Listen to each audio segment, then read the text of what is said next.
Musicians are huge celebrities. Their music is everywhere, their faces are everywhere, and their lives are seemingly perfect at all times. But there's a lot more going on in a musician's life and career. Here are some secrets musicians would rather you didn't know about them.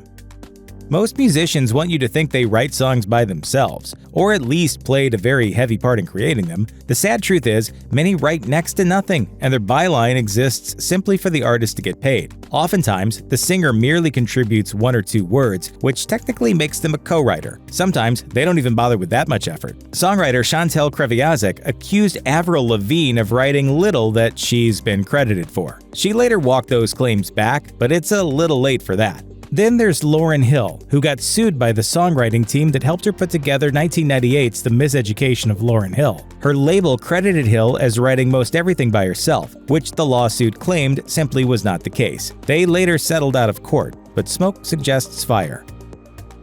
Few things hurt a musician's reputation more than not being perceived as real or genuine. So many stars craft a persona that makes them seem more real, even though doing so makes them as fake as can be. This happens in all genres, from country stars pretending to be down-to-earth regular folk to metal bands pretending to be dark and evil. Slayer acts like death-obsessed maniacs, when in truth their singer is a practicing Catholic. Fake personas may be most egregious in hip-hop, a genre obsessed with realness. Take someone like Rick Ross, a former prison guard named William Roberts who reinvented himself as an ex-cocaine boss. In truth, he borrowed that origin story from an actual drug dealer named Rick Ross. The real Ross sued the fake Ross for $10 million, which proved unsuccessful because apparently impersonation of a drug dealer is not a crime. Rapper Akon also got caught lying about his past when the Smoking Gun revealed his backstory of being the kingpin of a car theft ring and serving years in prison was an outright lie. It was just another tall tale designed to sell albums and tickets.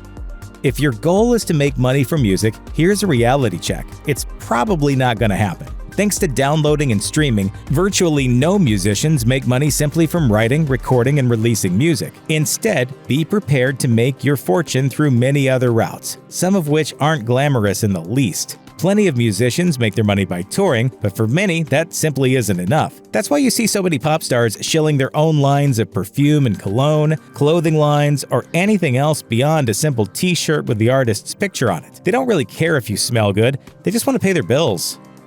The rise of streaming and the decline of people willing to pay anything for music has affected musicians greatly. But what they're going through is nothing compared to those who've been most devastated by the lack of funds, the songwriters. If your only job is to write songs for other people to sing, you might as well do that for free at this point. According to Pacific Standard, songwriters are among the only people in the industry who've never formed a legitimate union. So the internet age has hit them the hardest. They can expect to make, if they're lucky, about half a penny per stream of a song they wrote. Songwriter Andre Lindahl, who wrote Justin Bieber's smash hit As Long As You Love Me, made a mere $218 off 34 million YouTube hits in the song's first year of release. Over on Pandora, despite 38 million streams of the song, he pocketed a paltry $278.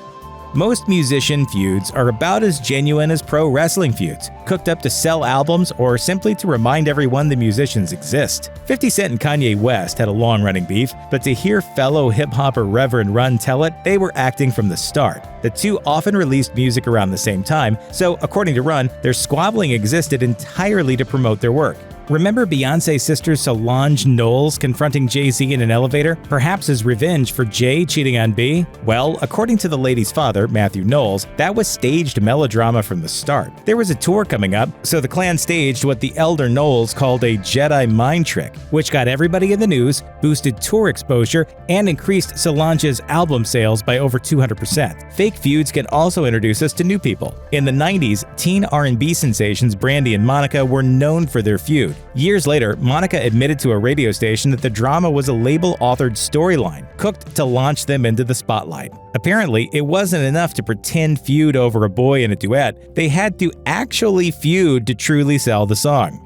Not only is it hard to make a living as a musician as is, being a rock star often means being deeply in debt to your label almost literally from the start. Courtney Love penned an essay for Salon in 2000, outlining how inevitable it is for a musician to fall into debt. Basically, the label gives an artist an advance, spending a certain amount to record an album, then the rest goes to management, lawyers, taxes, and finally themselves. It's possible to be advanced $1 million and see under 50 grand of it. Not to mention, you'll need to pay back that advance. Not the reason most artists want to go on tour. It's not just love. In 2008, EMI sued 30 Seconds to Mars for $30 million. But according to the band, EMI never paid them any royalties. Meanwhile, country star Lyle Lovett told Billboard in 2008 he's earned no money from selling 4.6 million albums in his career. If you want to make money in music, actually creating and playing the music clearly isn't the route to take.